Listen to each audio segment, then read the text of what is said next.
ವಿಮಾನ ನಿಲ್ದಾಣ ವಿಸ್ತರಣೆಗೆ ಕಾಮಗಾರಿಗೆ ಭೂಮಿ ನೀಡಿದ ತಮಗೆ ಸರ್ಕಾರದಿಂದ ಪರಿಹಾರ ಸಿಗದ ಹಿನ್ನೆಲೆಯಲ್ಲಿ ನ್ಯಾಯಾಲಯದ ಆದೇಶದ ಮೇರೆಗೆ ರೈತರು ಇಲ್ಲಿನ ಉಪವಿಭಾಗಾಧಿಕಾರಿ ಕಚೇರಿಯಲ್ಲಿನ ಪೀಠೋಪಕರಣಗಳನ್ನು ಬುಧವಾರ ಜಪ್ತಿ ಮಾಡಿದ್ರು. 2008ರಲ್ಲಿ ಈ ಕಾಮಗಾರಿಗೆ ರೈತರು 270 ಎಕರೆ ಜಮೀನು ನೀಡಿದ್ರು. ಪ್ರತಿ ಎಕರೆಗೆ 2 ಲಕ್ಷ ರೂಪಾಯಿ ಪರಿಹಾರ ನೀಡುವಂತೆ ಸರ್ಕಾರ ಆದೇಶಿಸಿತ್ತು. ಇದಕ್ಕೆ ಒಪ್ಪದ ರೈತರು ಹೆಚ್ಚಿನ ಪರಿಹಾರ ಕೋರಿ 2021ರಲ್ಲಿ ಬೆಳಗಾವಿಯ ಹಿರಿಯ ಶ್ರೇಣಿಯ ಸಿವಿಲ್ ನ್ಯಾಯಾಲಯದಲ್ಲಿ ದಾವೆ ಹೂಡಿದ್ರು.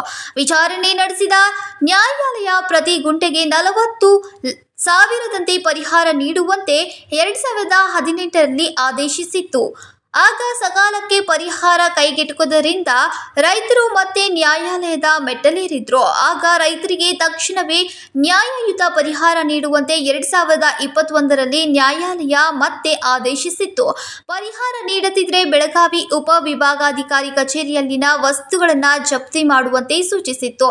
ಇಂದು ಅಥವಾ ನಾಳೆ ಪರಿಹಾರ ಸಿಗಬಹುದೆಂದು 3 ವರ್ಷಗಳಿಂದ ಕಾದ ರೈತರು ಬುಧವಾರ ಜಪ್ತಿಗೆ ಮುಂದಾದ್ರು.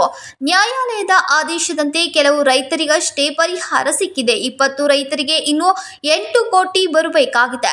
ಪರಿಹಾರ ಮೊತ್ತ ಸಿಗದಿದ್ದರಿಂದ ಬೇಸತ್ತ ರೈತರು ನ್ಯಾಯಾಲಯದ ಸಿಬ್ಬಂದಿ ಸಮ್ಮುಖದಲ್ಲಿ ತಲಾ 3 ಕಂಪ್ಯೂಟರ್ ಕುರ್ಚಿಗಳು, 4 ಪ್ರಿಂಟರ್ ಸೇರಿದಂತೆ ವಿವಿಧ ವಸ್ತುಗಳನ್ನು ಜಪ್ತಿ ಮಾಡಿದ್ದಾರೆ. ರಾಜಶೇಖರ್ ಹಿರೇಮಠ್, KMM ಕನ್ನಡ, ಬೆಳಗಾವಿ.